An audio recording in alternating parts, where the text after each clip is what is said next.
Hey guys, welcome back to my channel and welcome to my video on 10 tips for moms, tips when motherhood gets really hard.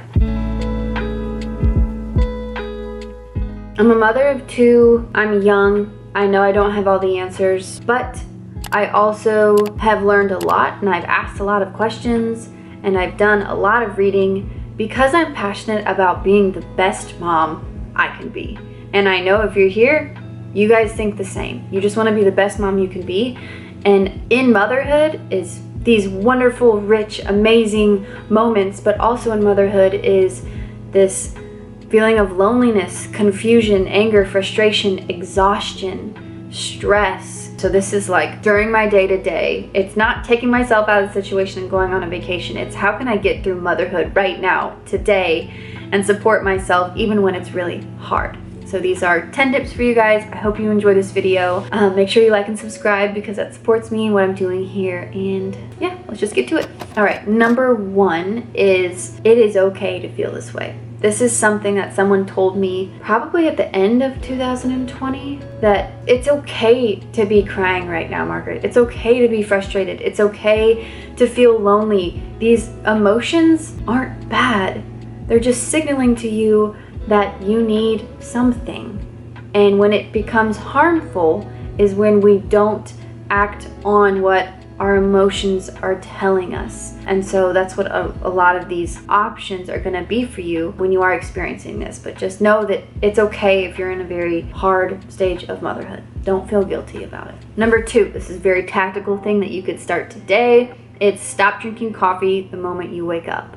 This is what I've learned from a pro-metabolic course by Corey Malloy and also Organic Olivia, who is an herbalist and has her own shop. She's full of really, really good information on just supporting the female body. They both are. Okay, with that being said, drinking coffee first thing in the morning spikes your adrenals and it goes straight into your bloodstream. And when you don't have anything else in your body, you're just putting your body into this fight or flight mode right off the bat. And so when you have food with it, a protein heavy meal with good healthy fats and maybe some fruit, you're supporting your body to take in that caffeine and use it therapeutically instead of using it as a crutch and kind of putting your body in this like uber stress mode first thing in the morning. Really cool fact that I learned. I actually couldn't even drink coffee because I would drink it first thing in the morning, so I thought that's just what you do. And I could never drink it because I was so jittery, shaky, irritable, huge crash in the afternoon. But when I started doing it the right way, I add some collagen, some raw milk, some maple syrup in my coffee. It's good and it gives me like the energy that people talk about, but not in a bad way. Number three is learn your stress cues. They're gonna be different for everybody. For me personally, my stress cues are just feeling really tight in my chest, waking up really exhausted, not really having an appetite, and I shed hair really easily when I'm stressed. That's like a huge thing for me. In the shower, I always kind of shed, but when I'm pulling out a larger amount of hair, I just know my body is in fight or flight mode. Also, did I say irritability? Yeah, it's definitely one of them. Again, these aren't bad things to experience. Stress can manifest itself very differently in all of us, but it is a message that our body is sending to us to slow down. Our body doesn't want to be in survival mode all the time, and it gives us cues. It really does. Number four is be okay about asking for help. And if you're nervous about asking for help, ask a mother. Because all mothers truly know what it's like to be in the hard days of motherhood. And if you just are real, open, honest, transparent, grateful, and say please and thank you, I probably couldn't even count the amount of moms who would drop in and help me as soon as they could if I asked for it. So just don't be afraid to ask for help. Number five, movement. And I'm gonna say something different here that you're probably not going to be used to. Over moving your body can be very, very harmful. And I'm coming from being a college soccer player. I totally rode the bench, okay? So don't think I'm like this cool soccer player. But I had to do these crazy intense workouts every single day. I loved it when I was in college, but now, because there's so much on my plate, that's over stressing my body. So when I do move, it's a very intentional, and I'm taking deep breaths through the whole thing type of movement. And I'm not just trying to get all my anger out and overwork my body, because then my stress cues, they start firing up again that day. That's how quickly it happens for me. So just be intentional about movement, and a walk is great. Qigong is great. Weightlifting and taking a long time to do it, that's great. Just, I feel like you know what's best for you. Tap into that. Because when I started doing that, that's when I started experiencing really, really incredible healing. Number 6 is breath work. I'm like low-key kind of a hippie, but not a hippie. Don't put me in a category when I say breath work, and don't click off when I say breath work, because this is one of the best tools we have when we are having a hard day or when our emotions are rising. Because breath work is a practice where you are increasing the oxygen in your body, which is sending a message to your brain that you are calm. Next time you're angry, or next time you're in a really stressful situation, pay attention to how fast you're breathing. Our body doesn't know the difference between a child screaming at us and having a tantrum versus running away from a tiger. It sees it all as the same thing. The one I use is inhale for 4 seconds, hold for 4 seconds, and exhale for 8 seconds. I do that probably 10 to 12 times. Instant relief. It's amazing. I also have a sister who's a yogi. Like, she's a yoga instructor, 300 hours of yoga practice to get that title, and she talks all the time about breath work. Number 7 is find a way to laugh. When you are feeling these emotions, you're telling your mind that you're okay.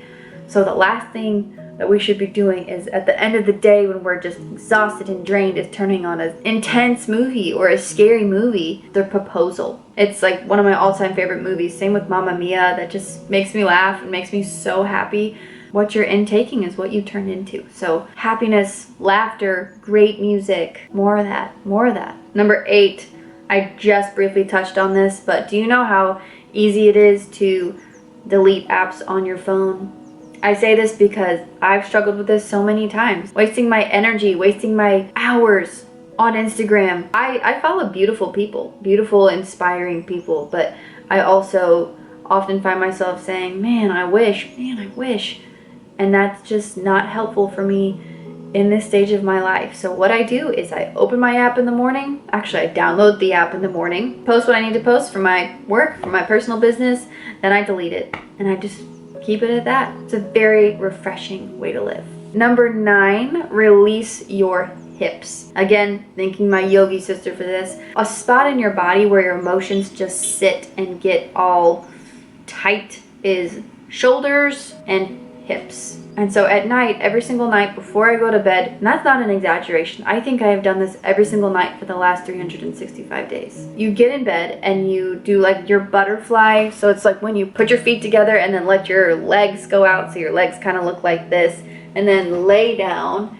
And it's a really, really deep yin yoga position where you're releasing the tightness, the emotions in your hips, and releasing those meridians, because that's where your energy points all flow. A lot of them flow through the hips, and it's a very therapeutic way to release the stress, the heaviness of the day that you just had. Number 10, adrenal cocktail. This stuff is magique. For so long, I was like this health guru, thinking I was so healthy, avoiding all types of sugar. But if you are a stressed human being, you need sugar. It is energy. It is fuel for us who are running on almost nothing. So it is 8 ounces of orange juice, half cup of coconut milk, whatever kind of coconut milk you have. Make sure it's really simple and it doesn't have gums in it or something like that. And then about a half cup of aloe vera juice and a pinch of salt. You've got potassium, magnesium, and sodium, all minerals that are very depleted. Probably, I think magnesium is the first one to go when you're stressed. And those are very crucial for our cell function, our cell rebuilding.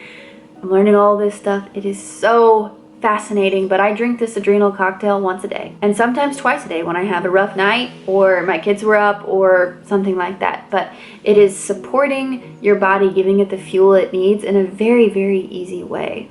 I will link the information below about adrenal cocktails because it is unlike anything that I ever knew. I was just trying to be so healthy. I was depriving myself of so much nourishment and rich minerals that support me in very stressful times of life. So yeah, motherhood is hard, but yeah, you can also support yourself while you're doing it. Is it gonna make these days just magically get better? Probably not. But is it gonna give you options so that you don't just feel stuck? I hope so, because they definitely give me options. And I'm passionate about this, and I'm passionate about helping as many people as I can because of the state of mind that I was in at one point. And when I get to those points, I can get myself out pretty quickly. And that was not the case a couple years ago. So I hope you guys find this encouraging and helpful, and it's okay to feel the way that you're feeling right now. You're not alone. And I hope you have a lovely day. And I'll see you in my next video. Bye. It's kinda crazy, the kinds of things life throws at you.